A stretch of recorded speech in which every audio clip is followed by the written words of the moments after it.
십계명 제1계명에 대해서 오늘 나누겠는데요, 여러분 잘 아시죠? 나 외에는 다른 신을 내게 있게 말지니라, 이 말씀이죠. 생각해 보면은 참 중한 말씀이에요. 그러니까 다른 신을 섬기지 마라, 다른 신을 경배하지 마라, 이것도 아니라요, 아예 다른 신을 잊게 말라. 그 말은 그 모든 것을 포괄하는 더 강력한 말씀이죠. 아예 하나님, 여기 하나님 외에, 그건요 하나님 얼굴 앞에 내지는 하나님 곁에 나란히 다른 신을 잊게 말라는 겁니다. 우리의 생각에서부터 아예 하나님 외에 다른 신은 생각조차 하지 말라라는 그런 말씀이에요. 상당히 엄중하게 우리에게 요구하시는 그런 계명인데요, 사실 이스라엘의 역사를 보면은 이 계명에 있어서 철저히 실패한 역사죠. 그들은 주변 민족의 많은 신들을 섬겼어요. 대표적으로 바알과 아세라죠.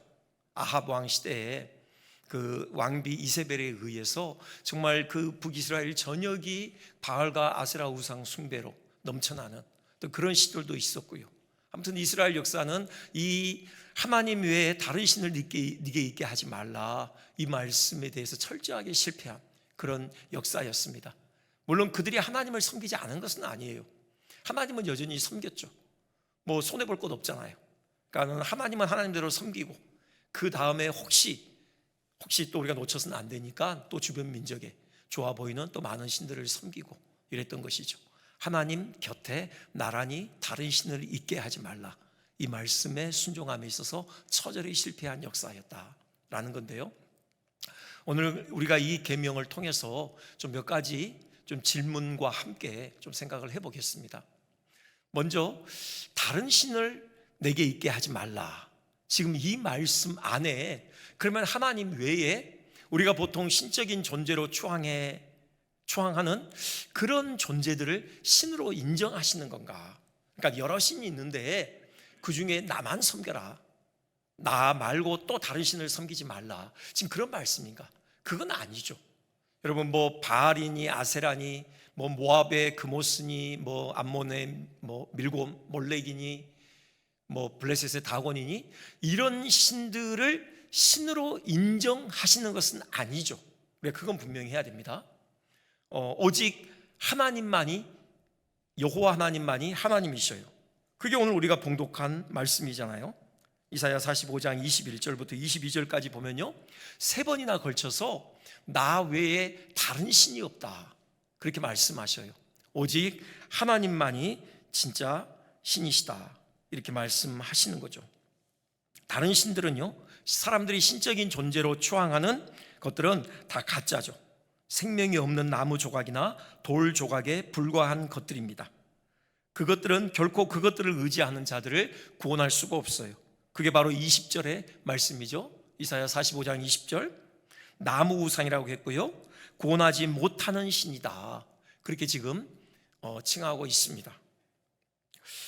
이걸 아주 풍자적으로 잘 보여주는 한 대목이 사사기에 나오죠.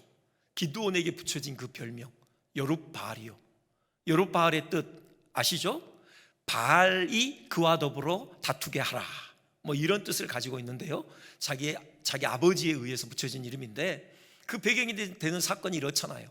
미디안의 손으로부터 이스라엘을 건져내기 위해서 기드온을 택하셨죠. 기드온에게 맡기신 첫 번째 사명이 자기 집안에 있는 그 바알 제단 회파하는 것이었죠.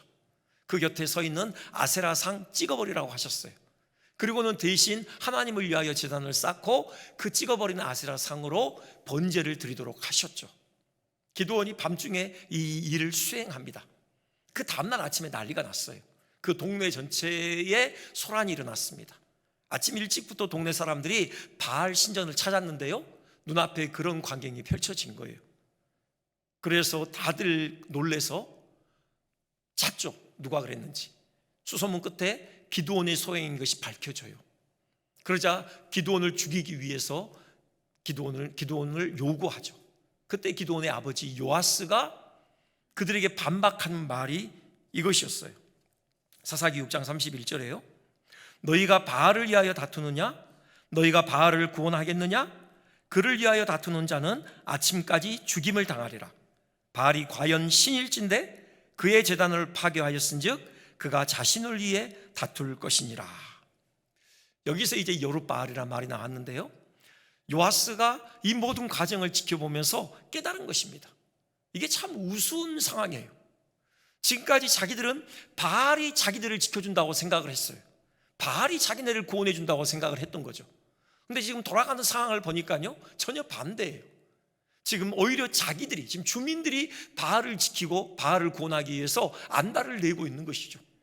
바알이 진짜 신이라면 자기 제단 회파했고 아세라상 찍어가지고 그것으로 여호와 하나님께 번제를 드린 어떤 이런 장본인을 가만히 둘 수 없는 것이잖아요.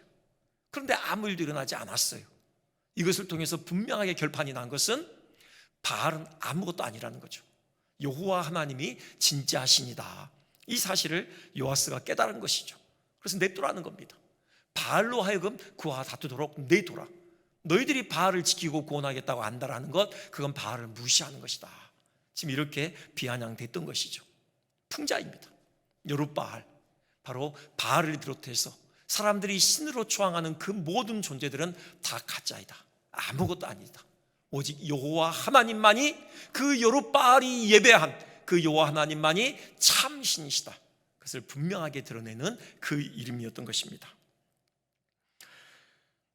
여러분, 세상에 많은 신으로 추앙받는 존재들, 다시 말씀드리지만 아무것도 아닙니다. 오직 하나님만이, 여호와 하나님만이 참 신이셔요. 우리는 이걸 주장할 수밖에 없어요. 왜요? 이게 사실이니까요. 사람들은 이것 때문에 배타적이다, 니네만 그렇게 잘났냐 라고 그렇게 조롱하더라도 우리는 이 진리를 포기할 수 없습니다. 그렇잖아요. 오직 여호와 하나님만이 참 신이시고 세상의 모든 신이라고 불리우는 것들은 다 가짜입니다. 한 번 더 고린도전서 8장 4절 한번 볼까요? 우리가 우상은 세상에 아무것도 아니며 또한 하나님은 한 분밖에 없는 줄 아노라. 그렇습니다. 근데 이제 우리가 조심해야 될 또 태도가 있어요. 오늘날에도 기드온처럼 마구 우상을 회파하고 다녀서는 안 된다는 점입니다. 다른 종교인들을 대할 때 그들이 신이라고 그토록 열심히 섬기는 것들 아무것도 아니죠. 그런다고 해서 우리가 그들 앞에서 그들을 폄훼하고 비난하고 조롱하고 무시하는 그런 태도를 가져서는 안 되겠다, 그런 말씀입니다. 그들의 신앙이 아무리 잘못되었다고 하더라도 할 수 있는 한 예의와 온유와 평화로운 태도를 갖추어야 하겠다라는 거죠. 이는요, 예수님께서 12 제자를 그 전도자로 파송하실 때 당부하신 말씀에 잘 나타나 있습니다. 여기 지금 마태, 마가, 누가복음 공이 이 대목이 나오는데요, 제자들을 보내셔요. 그러면서 그들에게 당부하시는데, 지금 마태복음과 누가복음에서는요, 그 지팡이를 가지고 가지 마라, 지팡이를 지니지 마라, 그렇게 말씀하셔요. 한번 누가복음 한번 보실까요? 누가복음 9장 3절 보면요, 거기 지팡이나 가지지 말며 이렇게 돼 있죠. 그런데 마가복음에서는 달라요. 마가복음에서는 지팡이를 가져라, 그렇게 또 말씀하셔요. 마가복음 6장 8절입니다. 보면은 지팡이 외에는 이렇게 돼 있어요. 그러니까 지팡이는 가지고 가라, 이렇게 말씀하시는 거죠. 마태복음도 똑같이 10장 10절에 지팡이 가지고 가지 마라 그러거든요. 마태복음, 누가복음에서는 지팡이 가지고 가지 마라 그러시고, 마가복음에서는 지팡이는 가지고 가라 이러셔요. 이게 언뜻 서로 대조되는 것처럼 보이잖아요. 그런데 학자는, 제가 읽은 그 학자의 주석이 참 예리하던데, 이게 모순이 없어요. 이게 이 안에 일치가 되어집니다. 어떻게 되느냐, 당시 목동들은 지팡이가 2개였잖아요.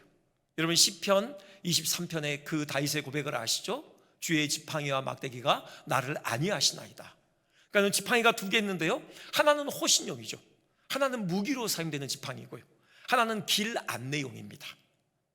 이 2개를 공의 목자들은 가지고 다녔어요. 지금 예수님께서 지금 마태복음, 누가복음에서 너희가 지팡이를 가지고 가지 마라, 그것은 바로 호신용 지팡이를 의미하는 거죠. 그리고 지팡이를 가지고 가라, 이건요 길 안내용 지팡이를 의미하는 것입니다. 이렇게 조화가 이루어져요. 이게 상징적이죠. 그러니까 평화의 복음을 전하는 자가 그 손에 무기가 들려 있어서는 안 된다라는 거예요. 길 안내용 지팡이는 얼마든지 가능해요. 바로 복음을 전하는 것이 안내를 위한 것이기 때문에요. 하지만 다른 사람들을 해치는 그런 무기로서의 지팡이는 지니지 말아라, 그런 의미라는 것이죠.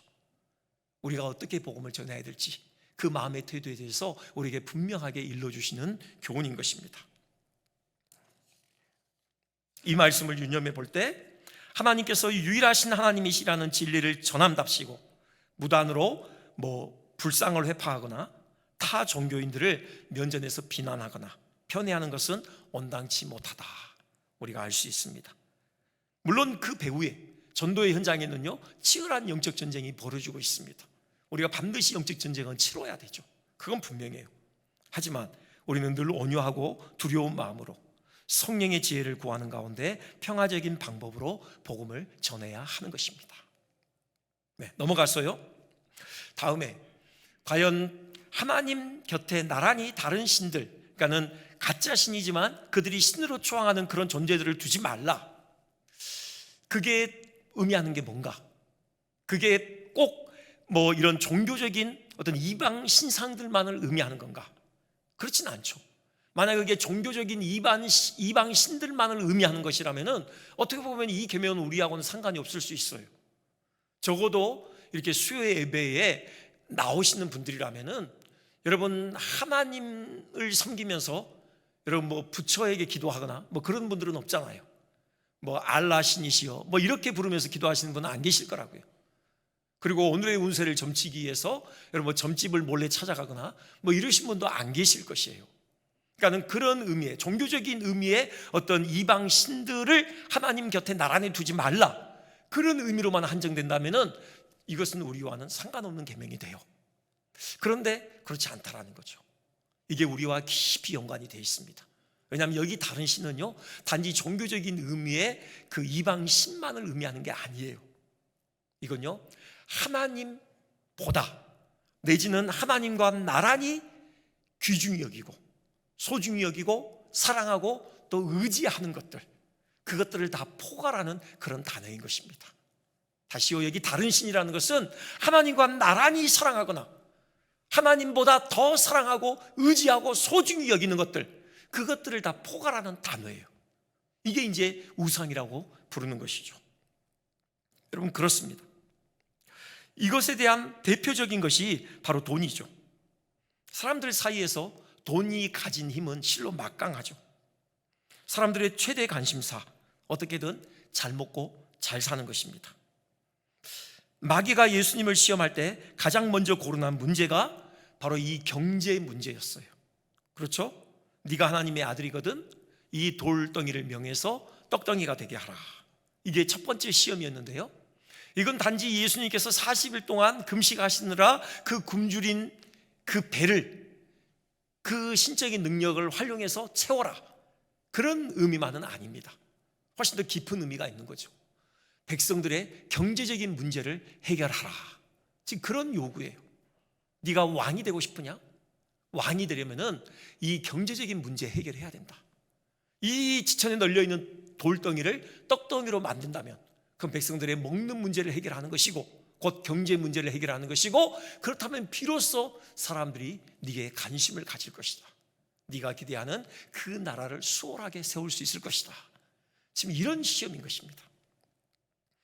여러분 정치인들의 정치인들에게 기대하는 것 중에 가장 큰 것이 바로 이 경제 문제잖아요. 잘 먹고 잘 살게 해주기를 원하죠. 다 잘해도 경제 문제 실패하면 그만 실권하고 말아요. 민심이 이반하고 마는 것입니다. 오병이어 사건 직후에 사람들이 예수님께 와서 억지로 임금 삼으려고 했던 이유, 바로 이 경제 문제에 대한 해결을 기대했기 때문이었던 것이죠. 이처럼 여러분 사람들은 돈에 대해서 지극한 관심을 가지고 있는데 그게 하나님과 나란히 그 곁에 하나님처럼 소중히 여기는 존재로 지금 그 위상이 부상했던 것이죠. 더 나아가서 하나님보다 더 의지하고 더 소중히 여기는 그런 존재로까지, 그런 위상으로까지 그렇게 등극한 그런 상황을 우리가 마주하고 있는 것입니다. 특히 자본주의가 극대화된 사회에서는 모든 것이 다 돈으로 귀결되는 그런 사회이죠. 이건 돈뿐만이 아니라요, 권력이 되어졌든 쾌락이 되어졌든 자식이 됐든 그 무엇이든 다 마찬가지입니다. 만일 그것을 하나님 곁에 나란히 두고 하나님처럼 소중히 여긴다면 그것이 바로 우상이라는 것입니다. 그것이 하나님께서 금하시는 다른 신이라는 것이에요. 그렇게 하지 말라는 것이죠. 그렇게 하는 것은 결국 하나님을 버리는 행위라는 것입니다. 하나님께서는 그렇게 생각하셔요. 아니요, 하나님 저 섬기고 있는데요, 돈은 소중해서 이것도 좀 소중히 여기는 것 아닙니까?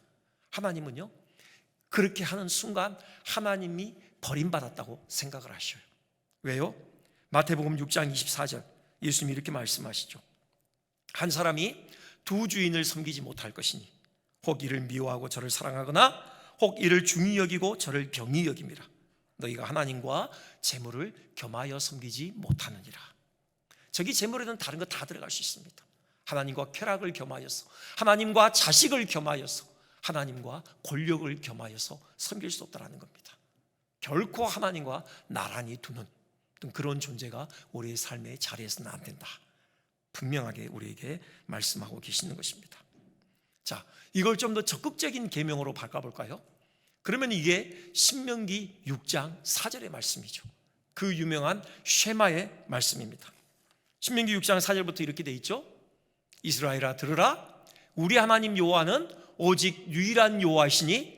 우리 그 다음에 함께 봉독해 볼까요? 자, 시작. 너는 마음을 다하고 뜻을 다하고 힘을 다하여 내 하나님 여호와를 사랑하라. 아멘. 마음과 뜻과 힘을 다하여 하나님을 사랑하라는 것이죠. 여기 다하여 그랬어요. 다하여. 이건 100%를 의미하는 거죠. 온전함을 의미하는 것입니다. 내가 보니까 내가 하나님을 사랑하는 게 한 70%는 사랑하는 것 같아. 그럼 30%는 뭐 30%는 좀 돈에게 가 있는 것 같고, 이거 아니라는 거예요. 다 하라고 했잖아요. 마음을 다 하라고요. 온 마음을 기울여서 하나님을 사랑하는 것입니다. 하나님을 사랑하되 100% 하나님을 사랑하라. 지금 그렇게 하나님 우리에게 요구하고 계시는 것이죠. 이 하나님을 사랑하는 것은 단지 감정이나 정서의 문제만은 아닙니다. 여기에는 반드시 행함이 뒤따르게 돼 있어요. 아까 그 말씀 보시면요, 마음만 지금 거론하신 게 아니죠. 뜻도, 그 다음에 힘을 다하여 사랑하라고 하셨어요. 그러니까 우리가 이렇게 찬양하면서 막 감격 가운데 어떤 뜨거운 심장을 가지고 기쁨으로 하나님을 찬양하고 또 정말 열정적으로 하나님께 기도하는 것, 이것도 정말 중요하죠. 근데 하나님을 사랑한다는 건 단지 감정적이고 정서적인 차원의 문제만 아니라는 것입니다. 우리가 온 마음으로 하나님을 사랑한다면 반드시 우리의 삶에 그 기결로 나타나는 것이 있는데, 우리의 뜻과 우리의 힘을 다하여서 하나님의 말씀에 순종하게 된다는 것입니다. 그래서요, 저 5절 다음에 쉐마의 말씀은 말씀에 창념하라는 구절로 이어져요. 한번 보여주시겠습니까? 이렇게 돼 있죠. 말씀을 마음에 새기고 가르치고 묵상하고 미간에 붙이고 팔에 붙여서 끊임없이 말씀을 상고하라, 이렇게 말씀하셔요. 이게 바로 온 마음과 뜻과 힘을 다하여 하나님을 사랑하는 것이에요. 우리의 삶에 하나님의 말씀을 전적으로 준행하는 때까지 이르러 가야 한다는 거죠. 나 외에는 다른 신을 내게 있게 하지 말지니라. 이 말씀은 결국 네 마음과 뜻과 힘을 다하여 하나님을 사랑하고, 그래서 네 삶에서 내가 명한 하나님의 말씀에 전적으로 순종하기 위해 예를 써라. 바로 이 말씀인 것입니다. 여러분, 그런데요, 이게 쉽지 않아요. 그렇죠? 다윗을 보면은 여러분 참 놀라운 점을 우리가 발견할 수 있어요. 다윗의 그 인생에 대해서 하나님께서 최종적으로 이런 평가를 내리셔요. 그 아들 솔로몬에게 하시는 말씀이거든요. 열왕기상 9장 4절. 네가 만일 네 아버지 다윗이 행함같이 마음을 온전히 하고 바르게 하여 내 앞에서 행하며 내가 네게 명령한 대로 온갖 일에 순종하여 내 법도와 율례를 지키면, 이게 바로 아까 그 신명기 6장의 말씀이죠. 다윗은 그렇게 살았다라는 거예요. 지금 하나님께서 다윗의 그 일생을 이렇게 평가하셔요. 그리고 솔로몬에게 요구하시는 거죠. 너도 이렇게 살아라 라고요. 근데 우리가 다윗을 보면요, 다윗이 좀 고개가 갸우뚱거려지는 부분이 있어요. 그렇죠? 그가 밧세바, 우리아의 그 충신의 그 우리아의 아내 밧세바를 범했고요, 그 사실을 감추기 위해서 그 충신 우리아를 죽였잖아요. 이런 엄청난 죄를 지었어요. 그럼에도 불구하고 하나님께서는 다윗이 온 마음으로 하나님을 사랑했다, 뜻과 힘을 다하여 하나님을 섬겼다, 지금 그렇게 평가를 하고 계셔요. 이게 뭘까? 그런 것 같아요. 다윗에게는요, 뭐 실수를 했지만, 범죄했지만, 하지만 그 다음에 하나님께 어떻게 했는가? 죄를 지적하시잖아요. 그 순간 즉각적으로 그는 하나님 앞에 바짝 엎드려요. 철저하게 자기가 죄인임을 인정하고 죄악을 토해냅니다. 정말 가슴을 찢으며 하나님 앞에 철저하게 회개하죠. 그래서요, 그 악이 그 마음에 뿌리를 내리지 못하도록 해요. 그 악에 의해서 그 마음이 삼켜지지 않게 한다고요. 그 악에 의해서 그 마음이 강팍해지지 않게 해요. 부드러움을 유지하는 거죠. 하나님 앞에 순전함을 유지하는 것입니다. 이것이 다윗이 하나님을 대한 비결이었어요. 이것 때문에 하나님께서 다윗으로 하여금 온 마음으로 나를 사랑했다, 그렇게 평가하게 된 비결이었다는 거죠. 우리 실수할 수 있습니다. 넘어질 수 있어요. 숱하게 넘어지고 숱하게 실패할 수 있어요. 그럼에도 불구하고 우리가 온 마음으로 하나님을 사랑해야죠. 어떻게 하면 됩니까? 죄가 깨달아졌을 때 그 즉시 주님 앞에 무릎을 꿇는 것입니다. 우리의 가슴을 찢으며 우리의 죄악을 토해내는 것이에요. 그 죄가 우리 마음에 영향을 주지 않도록 즉시 그 뿌리를 뽑아버리는 것이에요. 우리 마음을 부드럽게 유지하는 것이고요, 하나님 앞에 순전함을 유지하는 것이죠. 그러므로 우리의 마음과 뜻과 힘을 다하여 하나님을 사랑하는 것입니다.